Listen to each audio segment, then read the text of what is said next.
Bienvenidos a nuestro programa Historia de las Asambleas de Dios.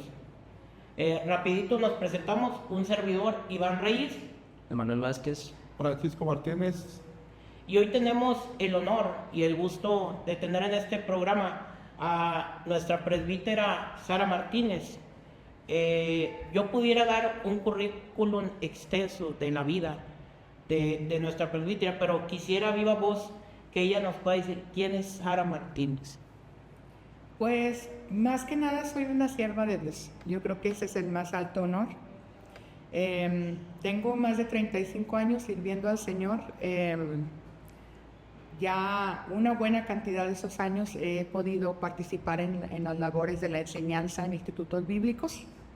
Y pues para mí es una bendición. Ahorita estoy sirviendo como pastora asociada en la iglesia Filadelfia en Guadalupe, pero también pues soy parte del magisterio de varios institutos bíblicos en el país donde estamos sirviendo en el área de la enseñanza y pues hemos participado en diferentes momentos. En algún momento fuimos parte de la directiva del instituto y pues me gozo en poder servir en la formación de nuevos ministros para la obra en sí.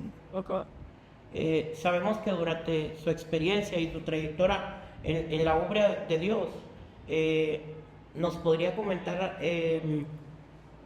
de qué años a qué año fue directiva del Instituto Bíblico Monte Carmelo. Bueno, yo fui maestra del Instituto Bíblico desde hace muchos años, cuando todavía estaba el director fundador del Instituto Bíblico, el hermano Luis Villarreal. Empecé dando clases por allá del 98, 99, ¿verdad? Iba a CROP, que era donde tenían las instalaciones, ¿verdad? Y ahí yo servía como maestra.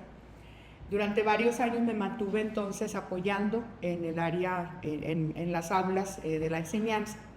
Y en el 2013 me invitaron para ser parte de la directiva como secretaria, porque en ese momento la hermana que estaba haciendo las funciones de secretaria presentó su renuncia y entonces solamente se necesitaba alguien que cubriera por un año. Entonces me llamaron a mí del presbiterio para hacerme la invitación. Así que me integré en el 2013 a ser parte de la directiva del instituto. En ese tiempo el director era el presbítero Eleazar Gómez, ¿verdad? Y estaba la hermana Sara Gaitán. Entonces entré yo como secretaria y en el siguiente año toca que se hace ya la elección para el cambio de directiva. Entonces en el 2014 soy electa como directora del Instituto Monte Carmelo y estuve trabajando como directora por 8 años. Entonces serví como en ese puesto del 2014 al 2022, estuvimos sirviendo en esa área. Y conociendo algo de la historia del Instituto Bíblico Monte Carmelo, nos comentaba una parte que había conocido al fundador. ¿Sabe el año en que inició ejercicio el Instituto Monte Carmelo? Se considera que el instituto nace en 1988. Fue fundado precisamente por el pastor Luis Villarreal. Él estaba pastoreando una iglesia que se llama Monte Carmelo, que está ubicado allá en la colonia Croc. Entonces él ahí mismo en su templo empieza lo que son estas clases para preparar obreros. En 1992 es cuando ya entra el instituto a ser reconocido oficialmente como una institución de las Asambleas de Dios, ¿verdad? Pero es el hermano Luis Villarreal el fundador en su templo, ¿verdad? Pero poco a poco van pues creciendo. Más adelante logran comprar un terreno una casa que está como a 2 o 3 casas de donde está el templo Monte Carmelo, y ahí ya son las instalaciones del instituto como tal, que pertenecen al instituto. Bueno, ya viene un poco más de la fundación y ya de la historia del instituto.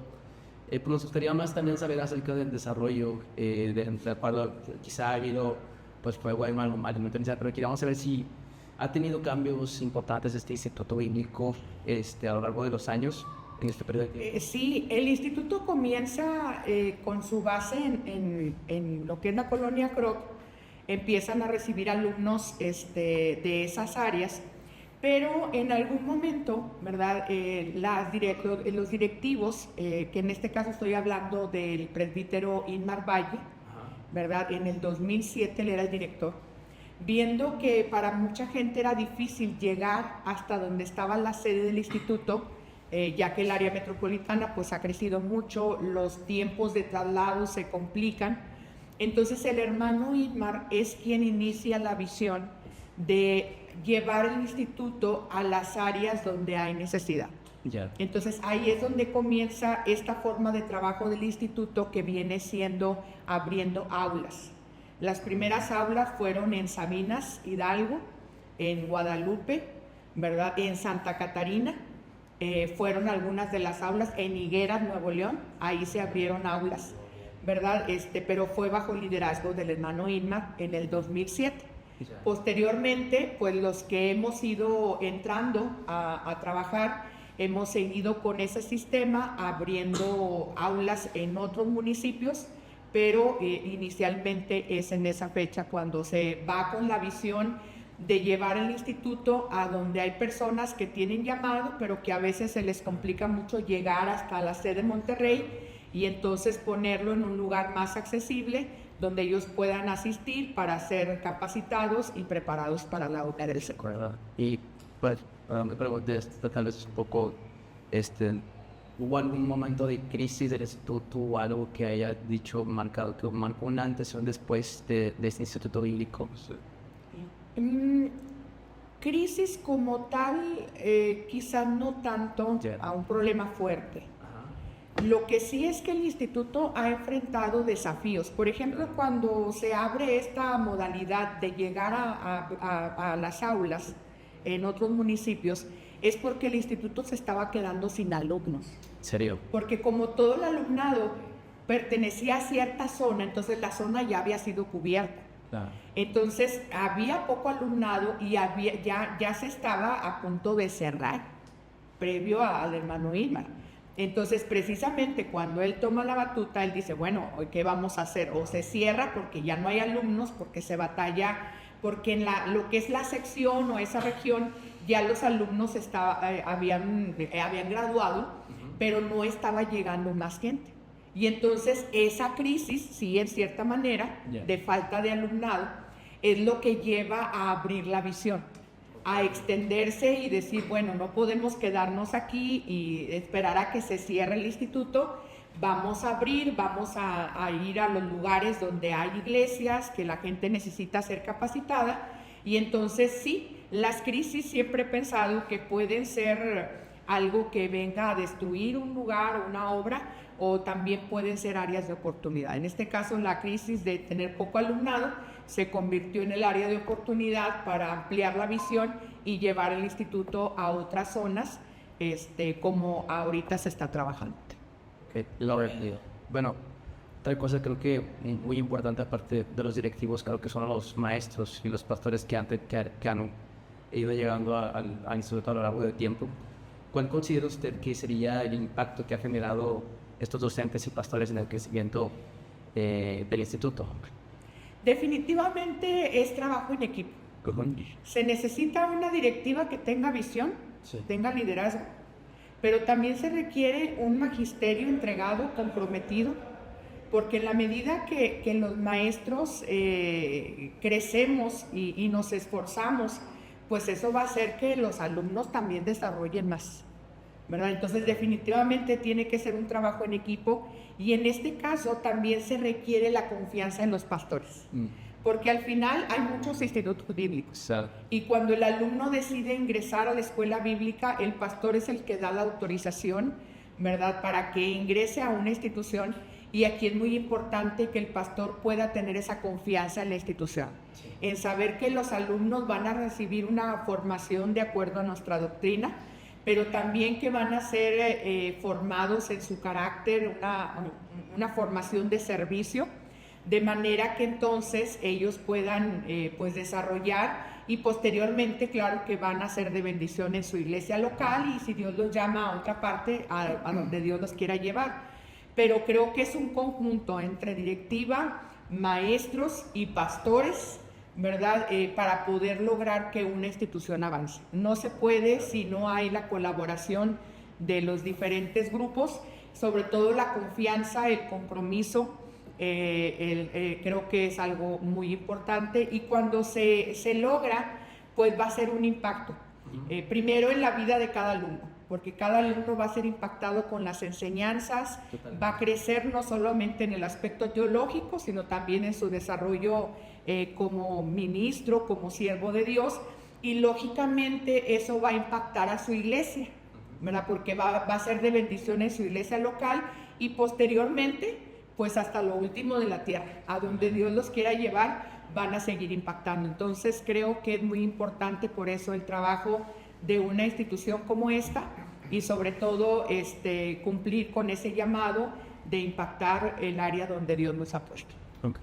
Sara, partiendo de que la palabra de Dios es la misma, que no cambie, ¿cómo se preparan para los nuevos desafíos de la educación cristiana hacia las nuevas generaciones que vienen? O sea, generaciones modernas que vienen, ¿cómo se prepara la educación cristiana? Creo que es muy importante poder conocer el contexto de donde estamos trabajando y los alumnos a los que va dirigido. Entonces, por ejemplo, una de las características, por así decirlo, de los alumnos del instituto es que en los últimos años trabajamos mucho con alumnos jóvenes, solteros, muchos con carrera profesional. Pero entonces eso implica conocer cuál es la dinámica de lo que están viviendo los jóvenes de nuestro tiempo, o incluso los hermanos, ¿verdad? Porque definitivamente el contexto en el que ustedes están creciendo es muy distinto al que nosotros tuvimos hace 30 o 40 años en el Evangelio. Entonces, hoy estamos, por ejemplo, rodeados de una cultura muy distinta.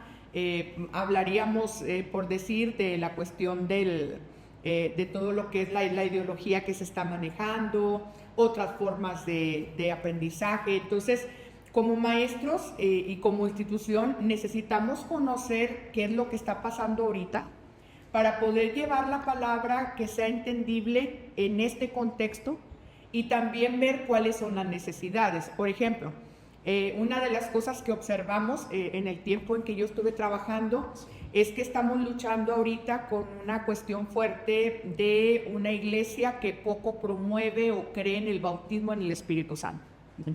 Nos estamos convirtiendo en una iglesia pentecostal de nombre, pero cesacionista en acción. Entonces, pues eso implicó que teníamos que empezar a procurar que en las clases de teología darle fuerza al área para hablar acerca del bautismo como una necesidad actual. Empezamos a tener en aquel tiempo tiempos de oración, retiros del instituto donde se reunían todos los alumnos, tiempos de oración, precisamente buscando la llenura del Espíritu Santo. Y es algo que se sigue haciendo. Sí. Entonces, esto es a raíz de ver la problemática de cómo hoy en día muchos cristianos dicen, pues no pasa nada si no tengo el bautismo, que al cabo como quiera soy salvo, voy al cielo. Y entonces, viendo esa necesidad, necesitamos reforzar esa teología, porque seguimos siendo una iglesia que nació en el fuego y tiene que mantenerse en el fuego. Entonces, a eso voy, de que en base a lo que está pasando en el contexto, reforzamos algunas áreas teológicas que consideramos que son necesarias precisamente para que entonces los alumnos estén preparados para trabajar en el contexto que estamos viviendo. En una plática que tuve algún tiempo con mi hermano Enrique González, superintendente, él decía que esta generación está muy preparada, está muy preparada, sí, pero carecía de podría ser, de conocimiento del Espíritu Santo, sí, pero que era una generación muy preparada. Uh-huh. Sí, es que por eso te digo que en eso, incluso como maestro, me representa un desafío, porque al dirigirte a una generación distinta, pues tienes que conocer cuáles son sus pensamientos, qué es lo que está permeando ahorita en la sociedad que les va a afectar. Incluso al ser también otra generación, por ejemplo, le hemos dado paso a lo digital. Anteriormente a mí me tocó esa transición del instituto de tener clases solamente presenciales a pasar a línea, porque me tocó la pandemia. Sí. En el 2020, cuando viene la pandemia, nos dieron la indicación de cerrar todos los institutos bíblicos para seguir las indicaciones que daba el gobierno. Sí. Entonces ahí quedó a prerrogativa de cada directiva de instituto si querían abrir el modelo en línea y entrar a trabajar por Zoom, o se cerraba hasta que terminara la pandemia. Nosotros no teníamos en ese momento no se trabajaba con Zoom, muchos de los maestros ni siquiera lo conocíamos, ni lo habíamos trabajado. Entonces fue como lanzar un proyecto, vamos a capacitar a los maestros, vamos a entrar a un curso intensivo acerca de cómo trabajar el Zoom, de cómo dar las clases en modo en línea, y luego capacitar a los alumnos, porque luego también teníamos alumnos que ya eran mayores, que no sabían picarle al Zoom y que no podían conectarse. Entonces ese fue un desafío enorme, ¿verdad? Pero decidimos hacerlo, pero a partir de ahí, entonces pues ya se quedó. Ahorita ya muchas veces hay clases que son en Zoom, otras son presenciales, ya ahorita tenemos la evaluación por Classroom, o sea, ya nos hemos abierto. Pero a lo que voy es que eso responde precisamente a la necesidad de una generación más digital. Sí. Hoy tenemos una generación de jóvenes que están más acostumbrados a las redes, al uso de la tecnología. Entonces, hoy hemos llevado a las aulas el uso de la tecnología, ¿verdad? Para poder entonces responder a esa necesidad y utilizar en este caso la tecnología para seguir creciendo en la educación cristiana. Entonces, sí. Por último, ¿cómo ves tú, si no viene Cristo de los próximos 10, 20 años, cómo ves tú las nuevas generaciones, cómo ves la preparación del instituto en 10 o 20 años?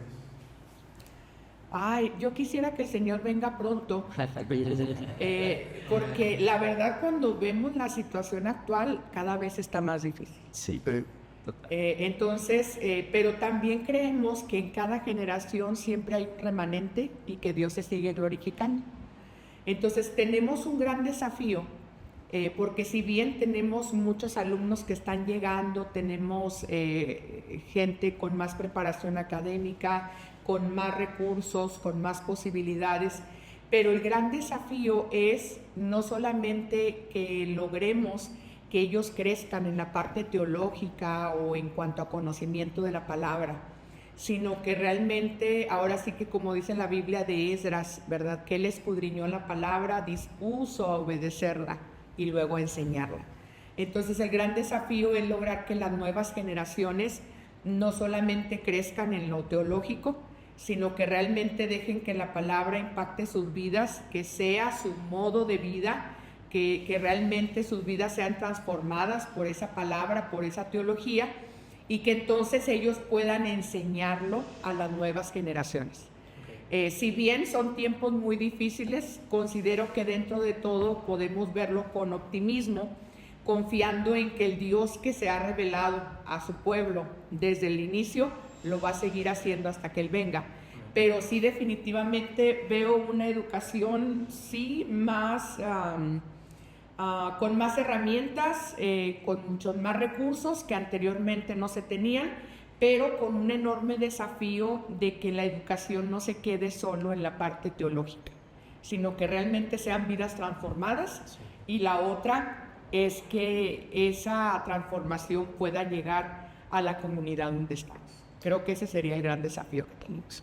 Bueno, pues en cuanto al instituto se ha hablado, creo que hemos completado y sabido mucho de la historia del instituto, de los retos que podrían presentarse. No sé si Iván, ¿tú tengas algo más que agregar? A mí me gustaría culminar con una última pregunta. Presbítera, ¿qué consejo le daría a aquellos jóvenes que ahorita están, me meto o no me meto a estudiar, sigo el llamado de Dios, o qué consejo le da a esas nuevas generaciones, ¿verdad? Que ahorita están ahí tan valientes de si servir a Dios? Muchas veces creo que recibimos el llamado, pero al principio hay temor de dar el primer paso, ¿verdad? Porque pensamos que no estamos seguros de que seamos las personas más indicadas o que no vamos a poder, o que hay muchas situaciones en contra que quizás no vamos a lograrlo. Yo creo que mi consejo sería creerle a Dios. Yo siempre recuerdo cuando la Biblia dice que Dios llamó a Abraham, le dijo: sal de tu tierra, tu parentela, y el primer paso de Abraham fue creerle a Dios. Y en ese creer, empezar a caminar. Ya en el caminar, Dios lo fue llevando a donde él quería y Dios fue respaldando, pero el primer paso es creerle a Dios, hacer a un lado los temores, las dudas, las críticas y todo lo que pueda venir en contra, y entender que cuando recibes el llamado para poder vivir en plenitud, lo mejor es obedecer al llamado. Yo he conocido personas que no se animaban, que tuvieron temores, que no voy a poder, es que tengo esta situación, y se quedaron en una vida pues muchas veces frustrada, porque había en su corazón el anhelo de servir, de prepararse, pero se quedaron ahí. Entonces, en mi caso, yo recibí el llamado a los 15 años. A los 16 entré a estudiar la escuela bíblica y sigo recomendando, que yo creo que fue una buena decisión mía, a pesar de que tenía mucho miedo. Estaba chiquilla, no sabía ni qué iba a hacer, solamente sabía que Dios me había llamado, decidí creerle, decidí caminar, y ya en el caminar Dios ha ido llevándome a diferentes lugares que yo misma me he sorprendido, pero sobre todo he aprendido que es una aventura que vale la pena vivir. Pero se necesita dar el primer paso, que es creerle a Dios y empezar a caminar en fe, y ya Dios se va a encargar de lo demás. Vale la pena entrarle a esa aventura. A esa aventura. Muchas gracias a los literales, Alan. Agradecemos su tiempo. Pues creo que hemos culminado con Nuestro programa, Historias de las Asambleas de Dios. Muchas gracias. Gracias a ustedes. Chao. Dios les bendiga. Es la Dios te bendiga. Gracias.